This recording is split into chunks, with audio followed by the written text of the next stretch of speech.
Alors, je vais tirer 3 cartes de cette boîte à messages d'âme pour savoir au mois de janvier, tiens, c'est quoi les messages de ton âme.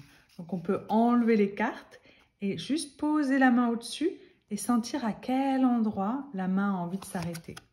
Le premier message, aie le courage d'avancer seul en suivant tes intuitions, même si elles peuvent t'éloigner d'autrui ou ne sont pas conformes aux règles.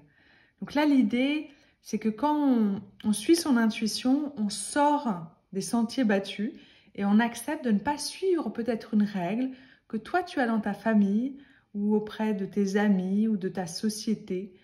Et c'est vraiment accepter d'avoir un peu mauvaise conscience, mais de t'amuser à suivre ce qui te fait plaisir, ce qui te fait vibrer. Tu peux rester bien sûr connecté aux autres et communiquer qu'est-ce qui te ferait plaisir de vivre, mais c'est vraiment accepter d'avoir un peu mauvaise conscience parce que tu suis ton intuition et tu suis ta joie de vivre. Ensuite, la deuxième, ok. Apprécie le chemin parcouru et félicite-toi des seuils que tu as franchis. Ose te lancer des défis joyeux et pétillants. Donc, c'est bien de commencer l'année avec ce côté, tiens, qu'est-ce qui me ferait plaisir de vivre cette année? Quels seraient mes rêves? Quelles seraient mes envies, mes projets de cœur?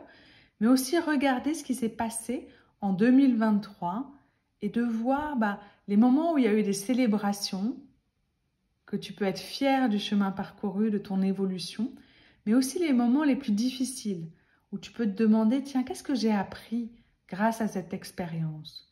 Et c'est là où tu évolues le plus rapidement possible.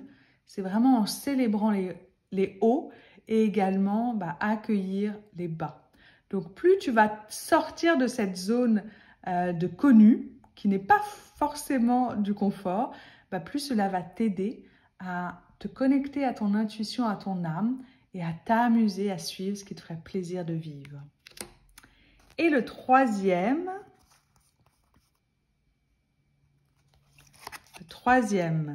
ton âme apprend à vivre sur terre et à découvrir qui elle est par l'expérience. Sois bienveillant avec toi-même le long de cette aventure. On a souvent tendance à juger et donc c'est très difficile quand il y a une situation qui nous arrive et qu'on n'a pas envie d'avoir, on va tout de suite avoir une critique vis-à-vis de soi au lieu d'avoir une observation. On va croire que c'est de sa faute, qu'on aurait pu faire différemment ou qu'il y a quelque chose qui ne va pas avec nous.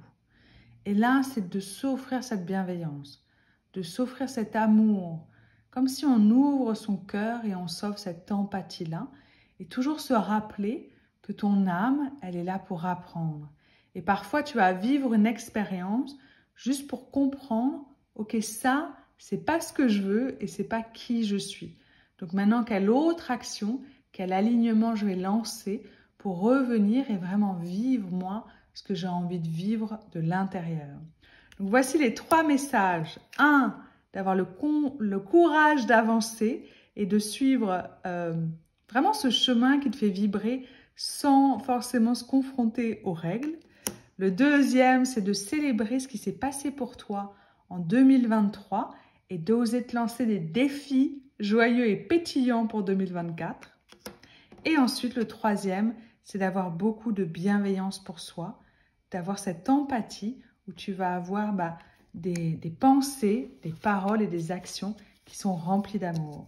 Donc, si ça te tente de découvrir cette petite boîte, tu peux la retrouver soit sur la boutique Happy Lagoon, soit également chez ton libraire préféré. Des petits messages d'âme. J'espère que ça t'a plu. Ajoute un petit commentaire ou un petit like. Ça me fera plaisir d'avoir ton retour, puisque je commence seulement ces petits messages, ces tirages de cartes pour le mois en cours. Et j'adore ça. Donc, j'aimerais que tu me dises si toi aussi, tu aimes. Bye bye!